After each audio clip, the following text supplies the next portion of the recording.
नमस्कार दोस्तों, आप सभी का स्टडी फॉर यूपीएससी पीसीएस में स्वागत है। ये ज्योग्राफी एनसीईआरटी का एमसीक्यू सीरीज है। दो अभी एमसीक्यू सीरीज चल रहा है अपने चैनल पर, एक हिस्ट्री का और एक ज्योग्राफी का चल रहा है। उसके बाद हम लोग साइंस का शुरू कर लेंगे, साथ में ही तीनों का कर लेंगे। कुछ दिनों बाद साइंस का शुरू हो जाएगा। अब बार बार ग्रुप में बोलते हैं, कमेंट करते हैं, तो इसलिए मैं आपको बता रहा हूँ कि साइंस का भी हम लोग करेंगे, चिंता मत कीजिएगा। बायोलॉजी से ही शुरू करेंगे। सबसे पहले बायो के ही सवाल कठिन लगते हैं बच्चों को। फिजिक्स केमिस्ट्री तो फिर भी लोग कर ले जाते हैं, बायो के सबसे ज़्यादा कठिन लगते हैं। तो हम लोग सारा करेंगे, चिंता मत कीजिए। बस आप वीडियो को शेयर कर दिया कीजिए। सुबह से तीसरा वीडियो है ये मेरा, और इससे पहले सुबह सुबह न्यूज़पेपर एनालिसिस अपलोड हुआ है, और फिर उसके बाद से केंद्रीय बजट का एमसीक्यू करवा दिया मैंने। उसको कम लोगों ने देखा है, लेकिन यकीन मानिए बहुत ही इम्पोर्टेंट है। आज नहीं देखेंगे तो कल देखेंगे, परसों देखेंगे, नहीं देखेंगे तो अपना नुकसान हो जाएगा आपका। इसलिए ज़रूर देख लीजिएगा, कहीं से भी जहाँ से भी आपको संभव लगे देख ज़रूर लीजिएगा केंद्रीय बजट का एमसीक्यू। ओके, और न्यूज़पेपर एनालिसिस आप फॉलो करते ही होंगे। आज हम लोग ज्योग्राफी में कौन से सवाल करेंगे, तो अफवाह तंत्र से संबंधित सवाल करेंगे। अफवाह तंत्र से किसी भी एग्जामिनेशन में 1 से 2 सवाल, और कभी कभी तो 3-3 सवाल उठा के पूछ लिए जाते हैं, और डायरेक्टली इनडायरेक्टली तो इससे सवाल आते ही आते हैं एग्जामिनेशन में। पीटी में पूछे ही पूछे जाते। कोई सा भी आप एग्ज़ाम दो, ग्रुप सी दो, ग्रुप बी दो, ग्रुप ए दो, यूपीएससी से लेकर पीसीएस तक सब जगह ये सवाल पूछे जाते हैं। तो ध्यानपूर्वक कीजिएगा। सवाल का स्तर अलग अलग हो सकता है, लेकिन ध्यानपूर्वक आप करेंगे तो आपको पता चल जाएगा। एक नदी तंत्र का जिस क्षेत्र में जल प्रवाहित होता है उसे एक अफवाह द्रोणी कहा जाता है। कोई भी ऊंचा क्षेत्र जब दो पड़ोसी अफवाह द्रोणियों को एक दूसरे से अलग करता है तो जल विभाजक कहलाता है। जैसे मान लीजिए दिल्ली शहर है, दिल्ली के इधर कोई और नदी बह रही है, इधर कोई और नदी बह रही है, तो दिल्ली जल विभाजक कहलाता है। यही पूछा गया है आपसे, तो इसका आंसर क्या हो जाएगा? सत्य पूछा है आपसे। दोनों को दोनों स्टेटमेंट सही दिए हुए हैं। उपयुक्त दोनों कथन सही हैं। अफवाह शब्द एक क्षेत्र के नदी तंत्र की व्याख्या करता है। एक नदी तंत्र द्वारा जिस क्षेत्र में जल प्रवाहित होता है उसे अफवाह द्रोणी कहा जाता है। जब कोई ऊंचा क्षेत्र जैसे पर्वत या उच्च भूमि दो पड़ोसी अफवाह द्रोणियों को एक दूसरे से अलग करते हैं, तो इस प्रकार की उच्च भूमि को जल विभाजक कहा जाता है। जो लुधियाना है आपका, वो सिंधु और गंगा नदी द्रोणी के विभाजक कहलाता है। सिंधु और गंगा नदी द्रोणी का जल विभाजक का काम करता है लुधियाना। ओके, दिल्ली भी एक जल विभाजक का काम करती है। अगले सवाल पर चलते हैं कि निम्नलिखित में से भारत में किस नदी का अफवाह तंत्र सबसे बड़ा है? तो सबसे बड़ा तो पता ही है, गंगा नदी का है। देखिए, अफवाह तंत्र जो होता है ना किसी नदी का, उसमें वो नदी की सहायक नदी और सहायक नदी की जो सहायक नदी है वो भी शामिल होती है। तो गंगा नदी के जो अफवाह द्रोणी है ये बहुत ही विशाल है। करीब में 11 राज्यों में फैला हुआ है गंगा नदी का अफवाह द्रोणी। इसमें आपका राजस्थान भी शामिल हो जाता है, और इसमें आपका एमपी भी शामिल होता है। दिल्ली भी गंगा नदी अफवाह द्रोणी के तहत आती है। ओके, अगले सवाल पर चलते हैं हम लोग कि अफवाह प्रतिरूप पेड़ की शाखा के अनुरूप। देखिए, अगर यहाँ पर अलग अलग अफवाह के प्रतिरूप दिए हुए हैं और उसको आपको मैच करने को दिया हुआ है। पेड़ की शाखा का अनुरूप जब नदी पर्वत से निकलकर सभी दिशाओं में बहती हो, मान लीजिए एक पर्वत हो, यहाँ पर एक नदी बह रही है चारों तरफ, इसको क्या कहा जाता है? और जब मुख्य नदियाँ एक दूसरे के समानांतर और सहायक नदियाँ उनके समकोण पर मिलती हों, जब सभी दिशाओं से नदियाँ बहकर किसी झील या गर्त में विसर्जित होती हों। अब ये पूछा गया इनमें से जालीनुमा प्रतिरूप किसको कहा जाएगा? वृक्षकार प्रतिरूप कौन सा होगा? आर्य प्रतिरूप कौन सा होगा? अभिकेंद्रीय प्रतिरूप कौन सा होगा? आपको बताना है। अब इसको मैच करते हैं हम लोग। अफवाह प्रतिरूप पेड़ की शाखा के अनुरूप, तो ए का क्या हो जाएगा? पेड़ की शाखा का अनुरूप होता है, एक आंसर हो जाएगा वृक्षाकार वाला, ए का 2 हो जाएगा। जब नदी पर्वत से निकलकर सभी दिशाओं में बहती हो, तो बी का क्या आंसर हो जाएगा? बी का आंसर हो जाएगा 3, आर्य प्रतिरूप उसको कहा जाता है। जब मुख्य नदियाँ एक दूसरे के समानांतर और सहायक नदियाँ उसके समकोण पर मिलती हो। देखिए, मुख्य नदी है और ऐसे समकोण पर आकर उससे सहायक नदी मिल रही है। इसको जब आप बनाएंगे तो ये क्या दिखेगा? ये जाल के जैसे दिखेगा। तो इसको क्या कहा जाता है? जालीनुमा प्रतिरूप कहा जाता है। और जब सभी दिशाओं से नदियाँ, मान लीजिए एक छोटा सा तालाब है ये, और इसमें सभी दिशाओं से नदियाँ आकर मिल जाती है, अभिकेंद्रीय प्रतिरूप कहलाता है। तो डी का 4 हो जाएगा। सी आंसर होना चाहिए इसका, सी ही आंसर हो जाएगा, सी आंसर हो जाएगा। अलग अलग प्रवाह जो होते हैं ना अपवाह तंत्र, उसके प्रकार हैं और प्रकार से सवाल पूछे गए हैं, कई बार पूछे गए हैं, इसलिए इसको ध्यानपूर्वक कीजिएगा। कोई भी सवाल फालतू का नहीं होता है एग्जामिनेशन में या प्रैक्टिस सेट में, सारे सवाल काम के होते हैं। ओके, आगे बढ़ते हैं कि बड़ी नदियों के जल ग्रहण क्षेत्र को जल संभर कहा जाता है, वाटर शेड कहते हैं। पहला स्टेटमेंट दिया हुआ है। अगला स्टेटमेंट क्या है? छोटी नदी और नालों द्वारा प्रवाहित क्षेत्र को नदी द्रोणी कहते हैं। नदी द्रोणी या जल संभर के एक भाग में परिवर्तन का प्रभाव अन्य भाग या संपूर्ण क्षेत्र में देखा जाता है। तो 1 और 2 हो जाएगा। इसमें पूछा है असत्य कौन सा है, तो 1 और 2 असत्य दिया हुआ है, एक्सचेंज कर दिया। दरअसल में छोटी नदी का क्या कहलाता है? वाटर शेड कहलाता है, और बड़ी नदी के द्रोणी को नदी द्रोणी कहते हैं। जैसे गंगा नदी द्रोणी आपने सुना होगा, ब्रह्मपुत्र नदी द्रोणी। तो ये एक्सचेंज कर दिया है, इसलिए पहला और दूसरा गलत था, तीसरा तो सही है। बड़ी नदियों के जल ग्रहण क्षेत्र को नदी द्रोणी, जबकि छोटी नदियों के नालों द्वारा अपवाहित क्षेत्र को जल संभर कहा जाता है। बाकी तीसरा कथन तो सत्य ही दिया हुआ है। निम्नलिखित में से कौन सी संरचना बंगाल की खाड़ी के अफवाह तंत्र को अरब की खाड़ी के अफवाह तंत्र से अलग करती है? बंगाल की खाड़ी अफवाह तंत्र को अरब की खाड़ी अफवाह तंत्र से अलग करती है। दिल्ली का कटक भी है, आरावली भी है, और सह्याद्री भी है। सह्याद्री पश्चिमी घाट को कहा जाता है। भारतीय अफवाह तंत्र को विभिन्न आधारों पर वर्गीकृत किया जा सकता है। समुद्र में जल विसर्जन के आधार पर इसे 2 समूहों में बांटा जाता है, अरब सागर अफवाह तंत्र, बंगाल की खाड़ी का अफवाह तंत्र। यह अफवाह तंत्र दिल्ली, कटक, आरावली एवं सह्याद्री द्वारा अलग किए जाते हैं। ये तीनों जल विभाजक का काम करते हैं। हिमालयी अफवाह तंत्र में शामिल नदियों के द्वारा निम्नलिखित में कौन सी स्थलाकृतियों का निर्माण किया जाता है? हिमालयी जो नदियां हैं वो कौन कौन सा स्थलाकृति का निर्माण करती हैं, ये पूछा गया है आपसे। तो छठे का आंसर क्या हो जाएगा?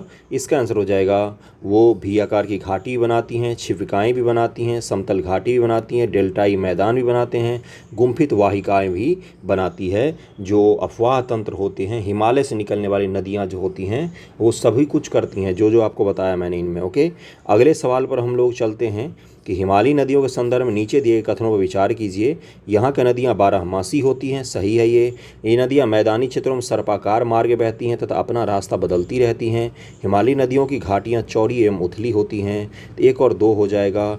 चौड़ी और उथली सत्य पूछा गया है आपसे, 1 और 2 सही हो जाएगा। यहाँ पर मैं पढ़ देता हूँ, देखिए यहाँ पर क्या लिखा हुआ है। प्रायद्वीपीय नदियाँ चौड़ी और उथली घाटियों से बहती हैं। दक्षिण भारत की नदियाँ चौड़ी और उथली घाटी से बहती है, न कि हिमालय की नदियाँ। अतः कथन 3 असत्य दिया हुआ है। ओके, अगला सवाल बिहार में कोसी नदी से संबंधित है कि कोसी नदी द्वारा देखिए बिहार में भारी तबाही मचाई जाती है, इसका प्रमुख कारण पूछा गया है। कोसी नदी द्वारा पर्वत से भारी मात्रा में अवसाद लाकर मैदानी भागों में निक्षेपित करना, बिहार के भौगोलिक क्षेत्र में वन का कम परसेंटेज। देखिए ये सही है इसका।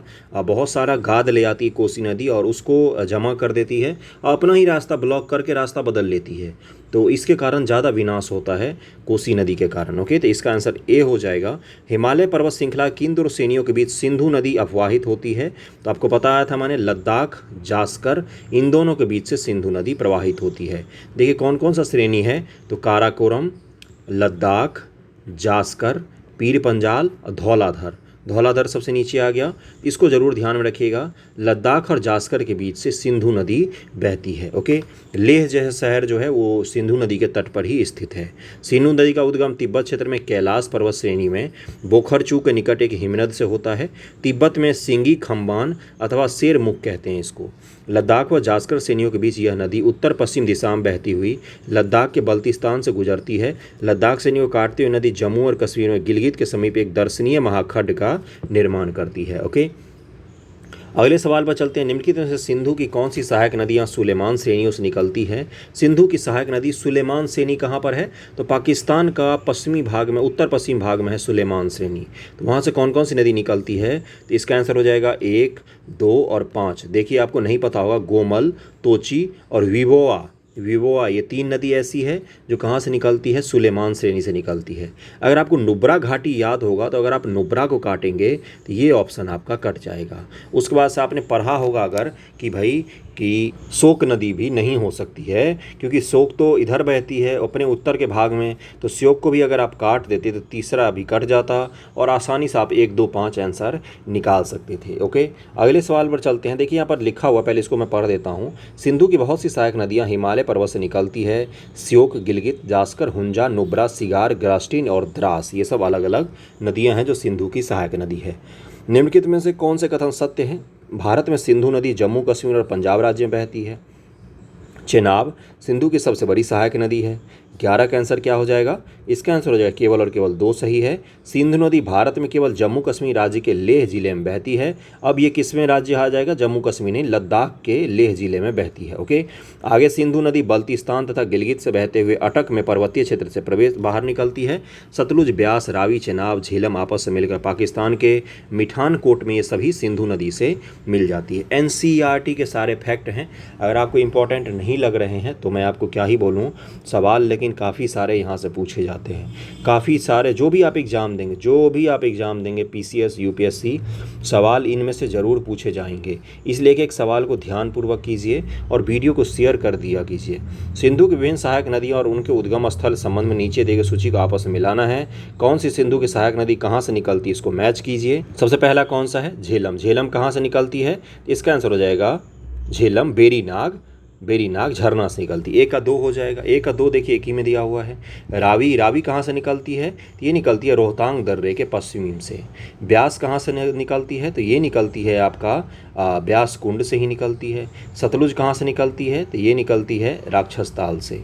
तो डी का 4 हो जाएगा। ए का 2 हो जाएगा, बी का 3, सी का 1, डी का 4 हो जाएगा। इसका आंसर बी होना चाहिए।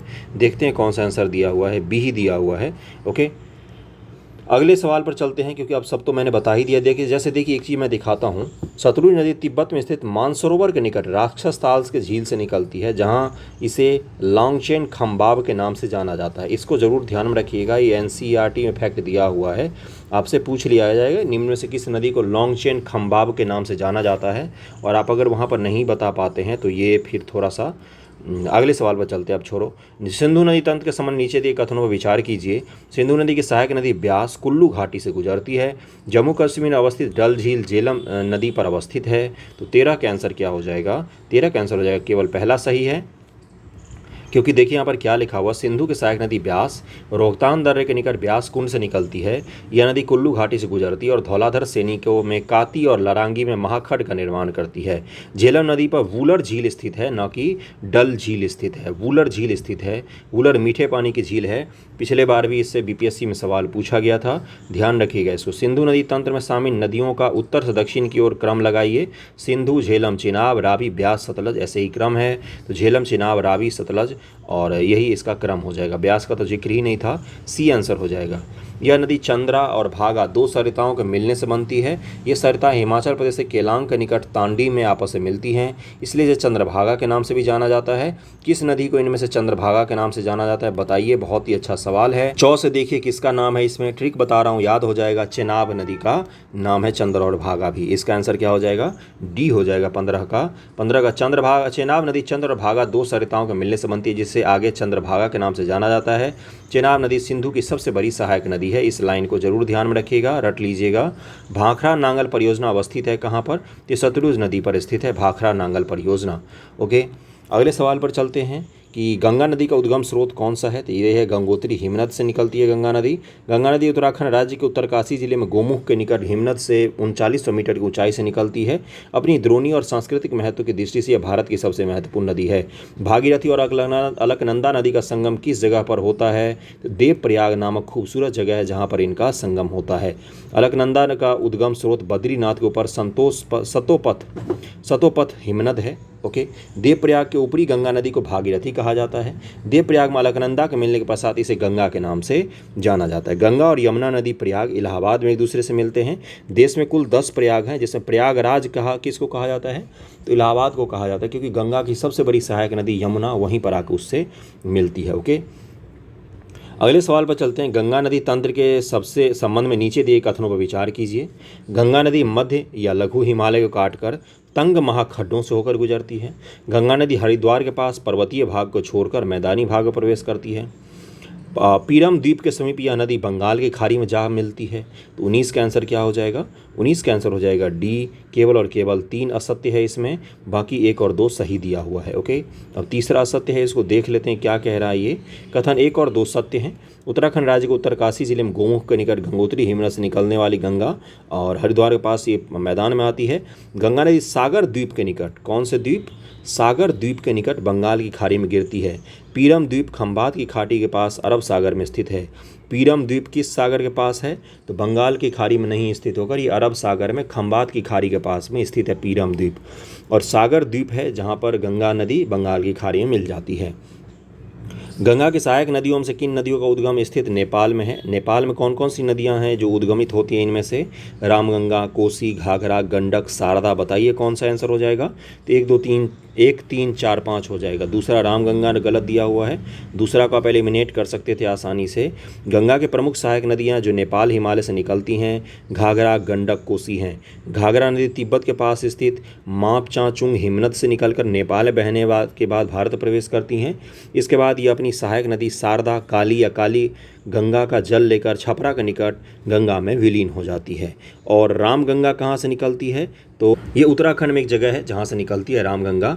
ये नेपाल से निकलकर नहीं आती है। बाकी इसके सारे 1 2 1 3 4 5 इसके आंसर हो जाएंगे। बाकी तो आपको पता ही होगा, गंडक नदी के बारे में तो पता होगा, बिहार बीपीएससी में बहुत बार पूछा है ब्रो। गंडक नदी 2 धाराओं वाली गंडक और त्रिशूल गंगा के मिलने से बनती है। इसको ज़रूर ध्यान में रखिएगा, क्योंकि गंडक, कोसी, कमला इनके बारे में आपको पता होना चाहिए। यह नेपाल हिमालय में धौलागिरी व माउंट एवरेस्ट के बीच से निकलती है, मध्य नेपाल को अपवाहित करती है। यह नदी पटना के निकट सोनपुर में गंगा में जाकर मिल जाती है। कोसी एक पूर्ववर्ती नदी है जिसका स्रोत माउंट एवरेस्ट के उत्तर में है।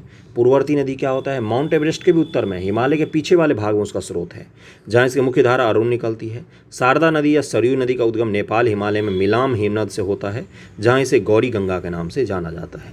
सारी नदियों के बारे में मैंने बता दिया। सोन नदी गंगा के सबसे पश्चिमी और सबसे लंबी सहायक नदी है।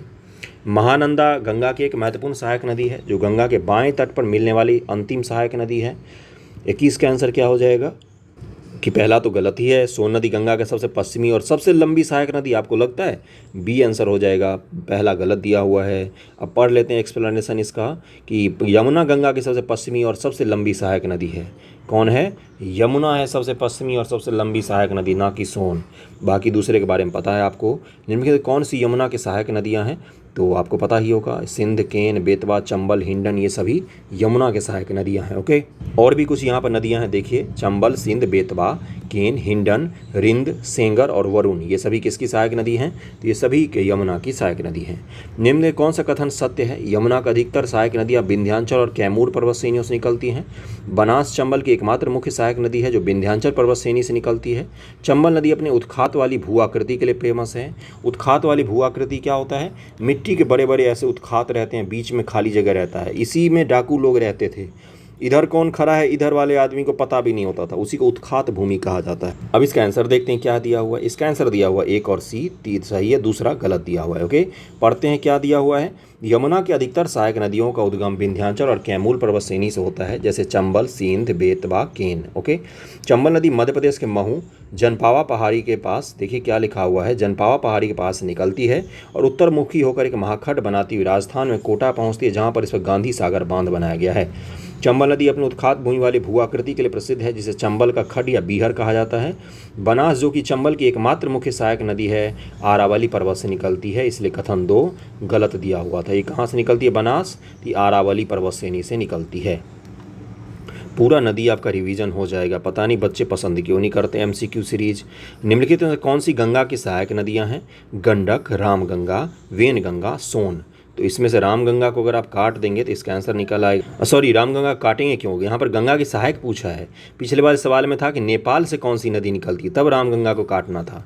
रामगंगा तो सहायक नदी, और इसी के कहाँ पर मिलती है? ये रामपुर के समीप। रामपुर आपने उत्तर प्रदेश से सुना है, रामपुर के समीप ये गंगा नदी में मिल जाती है।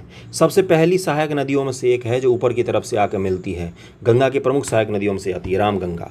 तो इसका आंसर क्या हो जाएगा? 1 2 3 हो जाएगा। वेनगंगा इसमें नहीं मिलती है। वेनगंगा किसकी सहायक नदी है? गोदावरी की है। वेनगंगा, पेनगंगा, ये सब गोदावरी की सहायक नदी है। इस नदी का उद्गम कैलाश पर्वत श्रेणी और मानसरोवर झील के निकट चेमयुंगडुंग हिमनद से होता है, जहां से ये पूर्वी दिशा में अनुदैर्य रूप से बहती हुई नामचा बरवा शिखर के पास पहुंचकर अंग्रेजी के यू अक्षर जैसा मोड़ बनाकर भारत प्रवेश करती है। कौन सी नदी है ये? इस नदी का नाम है ब्रह्मपुत्र नदी, नाम है इसका।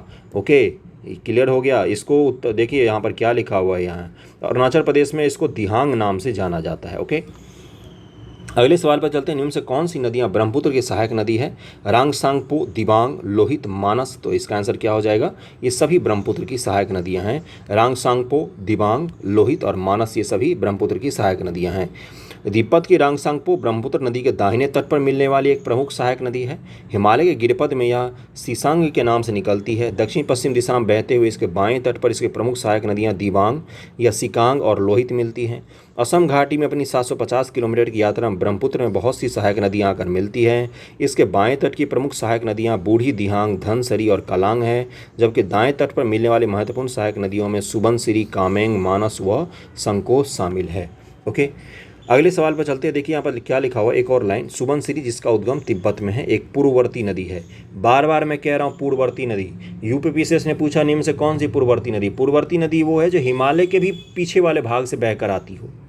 ओके, सामान्य भाषा में समझा रहा हूँ, ज्योग्राफिकल टर्म में कुछ और डेफिनेशन हो सकता है। भारत अपवाह क्षेत्र के आधार पर नदियों को घटते क्रम में सजाइए। घटते में सजाना है, सबसे बड़ा से सबसे छोटा पर जाना है। देखिए गंगा नदी कहाँ कहाँ पर है। गंगा के बाद कौन सा हो जाएगा? गंगा, सिंधु, फिर ब्रह्मपुत्र, फिर कावेरी। सी आंसर हो जाएगा इसका, सी आंसर हो जाएगा। ओके, प्रायद्वीपीय अफवाह तंत्र हिमालयी अफवाह तंत्र से पुराना है। प्रायद्वीपीय जो अफवाह तंत्र है ये हिमालयी अफवाह तंत्र से पुराना है। प्रायद्वीपीय नदियाँ प्रौढ़ावस्था में हैं तथा इन नदियों की घाटी चौड़ी तथा उथली हुई है। तो 28 का आंसर क्या हो जाएगा? ये है कि इसकी सही व्याख्या है और सब कुछ सही दिया हुआ है। ओके, प्रायद्वीपीय नदियों की विशेषता के समय नीचे दिए कथनों विचार कीजिए। प्रायद्वीपीय नदियाँ अपना मार्ग बदलती रहती हैं। आपको लगता है प्रायद्वीपीय नदियाँ मार्ग बदलेगी? ये नदियाँ विसर्पों का निर्माण नहीं करती हैं। प्रायद्वीपीय नदियाँ अपने मुहाने पर डेल्टा का निर्माण करती हैं। प्रायद्वीपीय नदियों का अफवाह द्रोणी आकार में अपेक्षाकृत छोटी होती हैं। 29 का आंसर क्या हो जाएगा? 2, 3, 4 केवल सत्य है, बाकी पहला तो गलत ही दिया हुआ है। ओके, अगले सवाल पर चलते हैं। निम्नलिखित कौन सी प्रायद्वीपीय नदियां भ्रंश घाटी से होकर बहती है? देखिए नर्मदा नदी जो है ये भ्रंश घाटी से होकर बहती है। और कौन कौन सी हो जाएगी? ताप्ती भी हो जाएगी, गोदावरी होगी क्या, और कृष्णा होगी क्या? देखते हैं आंसर क्या दिया हुआ है। 30 का आंसर हो जाएगा 1 और 2। नर्मदा और तापी नदी जो है ये भ्रंश घाटी से होकर बहती है और ये दोनों अरब सागर की तरफ बहती हैं। बाकी जो अधिकांश नदियाँ हैं वो बंगाल की खाड़ी की तरफ बहती हैं, लेकिन ये दोनों अरब सागर की तरफ बहती हैं। निम्नलिखित में कौन सा कथन सत्य है? पश्चिमी घाट प्रायद्वीपीय नदियों के बीच जल विभाजक का काम करता है। प्रायद्वीप के उत्तरी भाग से निकलने वाली नदियां गंगा नदी तंत्र के अंग हैं। तो इसका आंसर क्या हो जाएगा? बिल्कुल सही, दोनों के दोनों सही दिए हुए हैं। प्रायद्वीप के उत्तरी भाग से ही सोन नदी निकलती है और कहाँ आकर मिल जाती है? गंगा नदी में आकर मिल जाती है। ओके, अगले सवाल पर चलते हैं। निम्न से कौन सी नदियां भारतीय उपमहाद्वीप में पश्चिम की ओर प्रवाहित होती हैं?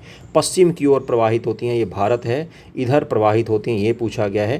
ताप्ती, साबरमती, शरावती, पेरियार, वैगई। तो इसका आंसर हो जाएगा 1, 2, 3, 4 सही दिया हुआ है, वैगई गलत दिया हुआ है।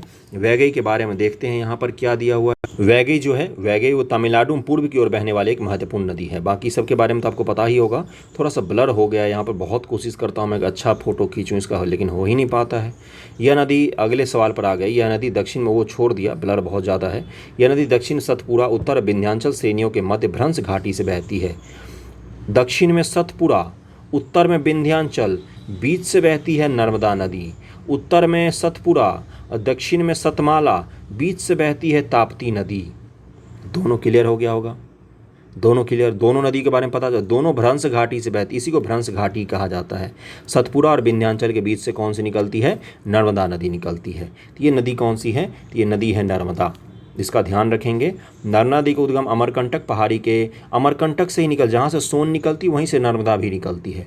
पश्चिमी पार्श्व से होता है, दक्षिण सतपुरा, उत्तर विंध्याचल श्रेणी के मध्य से यह बहती हुई जबलपुर के निकट भेड़ाघाट में संगमरमर के सैलों में गहरे गौर्ज बनाती हुई, जहाँ यह नदी तीव्र ढाल से गिरती हुई धुआंधार प्रपात का निर्माण भी करती है। 1312 किलोमीटर दूरी तक बहने के बाद यह भरौच के दक्षिण अरब सागर में मिल जाती है। ओके, अगला सवाल है सरदार सरोवर परियोजना अवस्थित है। तो 35 का आंसर क्या हो जाएगा? नर्मदा नदी पर स्थित है ये सरदार सरोवर परियोजना, गुजरात में। प्रायद्वीपीय भारत की नदियों की लंबाई को घटते क्रम में व्यवस्थित कीजिए। देखिए इसका आंसर डायरेक्ट देख लेना चाहिए क्योंकि नहीं याद रहता है बहुत सारे लोगों को।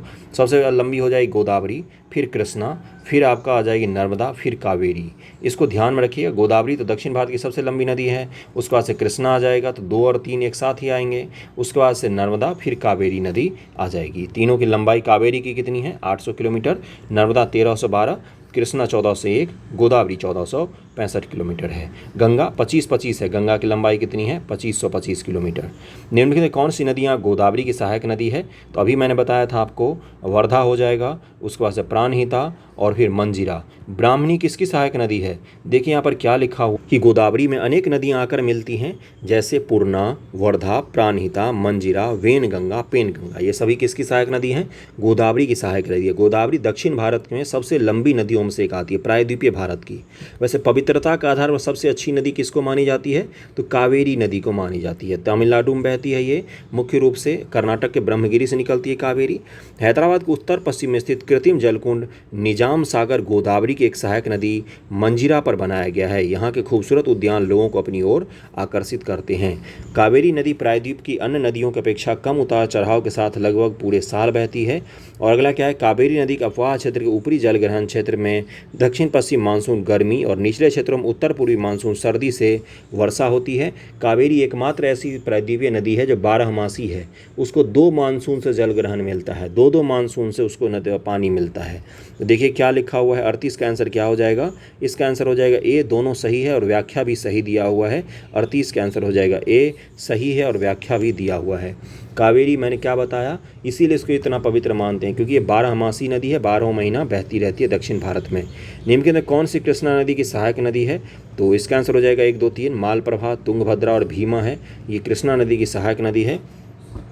तुंगभद्रा जिसके निकट में आपका विजयनगर साम्राज्य अवस्थित था, कोयना, मालप्रभा, घाटप्रभा, भीमा, मूसी, डॉन, ये सभी कृष्णा की सहायक नदी हैं। और लक्ष्मी तीर्थ किसकी है? तो कावेरी की है। निम्नलिखित में किस नदी को दक्षिण की गंगा कहा जाता है? तो गोदावरी को कहा जाता है दक्षिण की गंगा। गोदावरी को दक्षिण की गंगा के नाम से जाना जाता है। भारत सरकार की आधिकारिक वेबसाइट में कावेरी नदी को दक्षिण की गंगा बताया गया है, ये भी याद रखिएगा। तो आपसे अगर पूछे तो मैं तो बोलूँगा कावेरी को ही मानना, क्योंकि लंबाई के आधार पर हम गोदावरी को मान लेते हैं दक्षिण भारत की गंगा, लेकिन पवित्रता के आधार पर हम लोग किसको मानते हैं? तो कावेरी नदी को मानते हैं। अमरावती, भवानी, हेमवती तथा काबिनी किसकी सहायक नदियां हैं? तो ये कावेरी की सहायक नदियां हैं। ये सभी किसकी? कावेरी की है। यहाँ पर पढ़िए क्या लिखा हुआ है, अमरावती, भवानी, हेमावती, लोकपावनावती, लक्ष्मण तीर्थ, काबिनी, सुवर्णावती आदि नदियाँ कावेरी की सहायक नदियाँ हैं। इस नदी का अपार क्षेत्र का संबंध मुख्यतः कर्नाटक, केरल और तमिलनाडु से है। यह नदी श्रीरंगपट्टनम, शिव समुद्रम द्वीप से होकर बहती है। अफवाह क्षेत्र के घटते क्रम के अनुसार प्रायद्वीपीय नदियों का कौन सा क्रम सही है? घटते क्रम के हिसाब से पूछा है, तो सबसे बड़ी कौन सी हो जाएगी? पता ही है, अभी बताया मैंने। सबसे बड़ी तो गोदावरी ही होगी, गोदावरी इन दोनों में है। उसके बाद कृष्णा आ जाए, कृष्णा भी इन दोनों में है। महानदी उड़ीसा में बहती है और ये काफ़ी अच्छी खासी नदी है, तो महानदी उसके बाद आ जाएगी, फिर कावेरी आनी चाहिए। तो बी आंसर होना चाहिए, इसका सही क्रम बी ही होना चाहिए, बी ही दिया हुआ है। महानदी का अफवाह क्षेत्र देखिए कितना बड़ा है। महानदी का अफवाह द्रोणी का संबंध किन राज्यों से है? तो इसका आंसर हो जाएगा 2, 3, 4 छत्तीसगढ़, उड़ीसा और महाराष्ट्र राज्य से संबंधित है महानदी। महानदी मुख्य रूप से कहाँ पर बहती है? तो ये उड़ीसा में बहती है और पारादीप के पास बंगाल की खाड़ी में मिल जाती है। पारादीप कहाँ पर है? उड़ीसा में एक है, पोर्ट भी है यहाँ पर। तो नीचे दिए कथनों पर विचार कीजिए। नदी के चैनल में वर्ष पर्यंत जल प्रवाह के प्रारूप को नदी प्रवाह कहते हैं, नदी प्रवाह कहते हैं। और हिमालय से निकलने वाली नदियों के बहाव की प्रवृत्ति केवल हिमनदों के पिघलने की मात्रा के द्वारा नियंत्रित होती है। केवल हिमनद के द्वारा नियंत्रित होगी, आपको लगता है? दक्षिण भारत की नदियों के बहाव की प्रवृत्ति वर्षा द्वारा नियंत्रित होती है। 44 का आंसर क्या हो जाएगा? 1 और 3 सही हो जाएगा। दूसरा कथन गलत दिया हुआ है। देखिए यहाँ पर क्या लिखा हुआ है, उत्तर भारत के हिमालय से निकलने वाली नदियों के बहाव की प्रवृत्ति हिमनदों के पिघलने तथा वर्षा दोनों के द्वारा नियंत्रित होती हैं। ओके, गंगा नदी में न्यूनतम जल प्रवाह किस महीने में होता है? जुलाई से अक्टूबर, अक्टूबर से जनवरी, जनवरी से जून, वर्ष भर एक समान प्रवाह बना रहता है। तो 45 का आंसर देखते हैं। देखिए क्या लिखा हुआ है, सी दिया हुआ है आंसर। सी क्या है कि जनवरी से जून तक प्रवाह न्यूनतम होता है। गंगा नदी में जनवरी से जून तक न्यूनतम होता है, पानी कम हो जाता है। दामोदर नदी किसकी सहायक नदी है? तो ये है आपका हुगली की सहायक नदी है। अगला सवाल है, निम्न से भारत का कौन सा जलप्रपात शरावती नदी पर स्थित है? तो ये जोग जलप्रपात है जो शरावती नदी पर स्थित है। अगला सवाल है कि लोकटक, चिल्का, भीमताल, पुलिकट, इन सभी को मैच करना है। लोकटक झील कहाँ पर है? तो ये मणिपुर में है। चिल्का कहाँ पर है? तो ये उड़ीसा में है। भीमताल कहाँ है? उत्तराखंड में है। पुलिकट कहाँ है? आंध्र प्रदेश तमिलनाडु की सीमा पर स्थित है। सबका मैंने बता दिया, ये पता होना चाहिए। तो आसान सवाल है। अगले सवाल पर चलते हैं। 49 नंबर पर आगे हम लोग 50 सवाल करने हैं। झीलों के संबंध में नीचे दिए कथनों विचार कीजिए। विसर्प नदी तटीय क्षेत्रों में कटकर गोखुर झील का निर्माण करती हैं। ऑक्सबो गोखुर झील का। जैसे आपका जो कटिहार में झील है ना, क्या नाम है, कांवर झील, कटिहार में कौन सा झील है यार, मैं भूल रहा हूँ, वो गोखुर झील है।